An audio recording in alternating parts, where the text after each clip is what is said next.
আসসালামু আলাইকুম সম্মানিত দর্শক, আপনি কি জানেন ঘরে প্রবেশের সময় কি দোয়া পড়িতে হয় আর ঘর থেকে বের হওয়ার সময় কি দোয়া পড়িতে হয়, আর এই সম্পর্কে সহি সুন্নাহ কি? চলুন এই একটি ছোট ভিডিওর মধ্যে এই সমস্ত কথা আমরা শিখে নিই। প্রিয় বন্ধুরা, একটা কথা আমরা জানি যে সুন্নতের সাথে ভালোবাসা এবং সুন্নতের প্রতি আমল বাস্তবতে আল্লাহ এবং ওনার রাসূলের সাথে প্রেম আর ভালোবাসার প্রমাণ।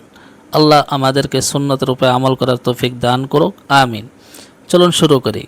ঘরে প্রবেশের দোয়া।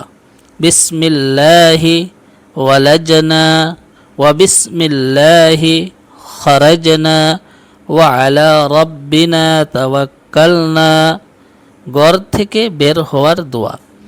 বিসমিল্লাহি তাওয়াক্কালতু আলাল্লাহ লা হাওলা ওয়ালা কুওয়াতা ইল্লা বিল্লাহ। ঘরে প্রবেশের সহি সুন্নাহ।